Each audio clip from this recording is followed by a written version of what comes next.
इंदौर में हमारा एक भाई राजेश नाम था उसका, राजेश त्रिवेदी, एक मुस्लिम लड़की के साथ प्रेम में चला गया और मुस्लिम लड़की ने अपने परिवार वालों के साथ बाद में मिलकर उसकी हत्या कर दी। बहुत लेटेस्ट समाचार है। हमारे पटना का एक भाई जिसके लिए मैंने 4 दिन तक पटना में बवाल किया था, 4 दिन हमने पटना को जाम रखा था, उमरान कोरले मेन रोड को। लकी किंग नाम था उसका, एक मुस्लिम लड़की से वो प्रेम करता था और उस मुस्लिम लड़की ने उसे 12 बजे रात में बुलाकर अपने भाइयों के साथ उसकी हत्या कर दी और उस मुस्लिम लड़की ने पुलिस और मीडिया के सामने ये कहा कि हमने इस हत्या को किया है, हमारे भाइयों का इसमें कोई हाथ नहीं है। यानी चाकू खरबूजे पर गिरे या खरबूजा चाकू पर गिरे, कटना हिंदुओं को ही है, प्रताड़न हिंदुओं का ही होगा, पलायन हिंदुओं का ही होगा, विस्थापन हिंदुओं का ही होगा। जब तक हम अपने अंदर मां भगवती रणचंडी महाकाली का शौर्य जागरण नहीं करेंगे और देवाधिदेव भगवान महादेव शिव के तांडव का नृत्य जब तक हम सभी नहीं करेंगे, इस भारत भूमि पर हम सभी निर्वासित का जीवन जीते रहेंगे। और भारत के तो प्रधानमंत्री ने भी कह दिया था कि इस देश के संसाधनों पर पहला हक मुसलमानों का है। ये भारत के प्रधानमंत्री का वक्तव्य है कि इस देश के संसाधनों पर पहला हक मुसलमानों का है। यानी हिंदुओं, हिंद महासागर में डूब मरो या किसी दूसरे देश में जाकर शरण ले लो, हमें मतलब नहीं है।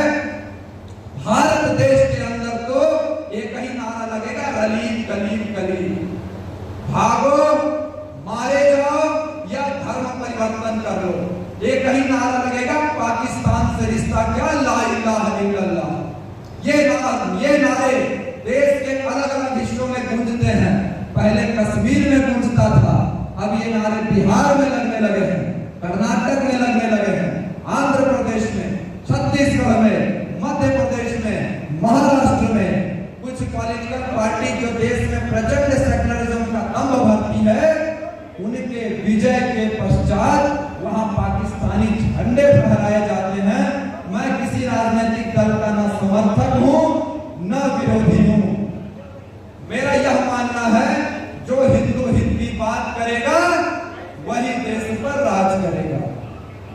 दुर्भाग्य से जितने भी राजनीतिक दल भारत में हैं, कहीं न कहीं तुष्टीकरण करने में लगे हैं। कोई पूर्ण रूप से मुसलमानों का तुष्टीकरण करते हैं, कोई पासमानदा और सवर्ण पठान और शिया सुन्नी मुसलमानों में बांट कर तुष्टीकरण में लगे हैं। लेकिन तुष्टीकरण हर कोई कर रहा है।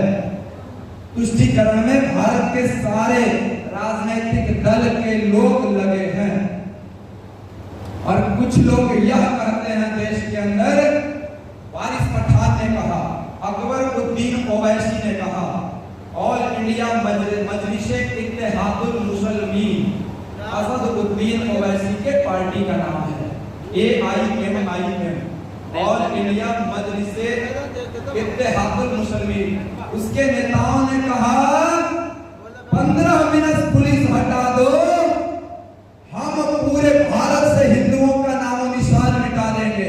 ये उनके नेताओं का स्टेटमेंट है और उसके बाद भी वो लोग खुलेआम घूमते हैं। लेकिन उन लोगों ने शायद देखा कि उत्तराखंड में पुलिस खड़ी है, हिमाचल प्रदेश में पुलिस खड़ी है, उसके बाद भी बड़े भाई का कुर्ता छोटे भाई का पजामा पहनने वाले सामान समेटकर वहां से भाग रहे हैं। कोई बचाने वाला नहीं मिल रहा। इसलिए मैं मुस्लिम भाइयों को यह सुझाव देना चाहता हूं कि आप अपने नेताओं के चक्कर में मत पड़ो।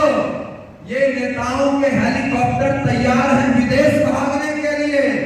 इस देश के हिंदुओं का जब शौर्य जागरण होगा तब किसी को सर झुकाने के लिए जगह नहीं मिलने वाली है। और हम किसी के ऊपर आक्रमण, किसी का रोजी रोटी, किसी का व्यापार का नुकसान करने वाले लोग नहीं हैं।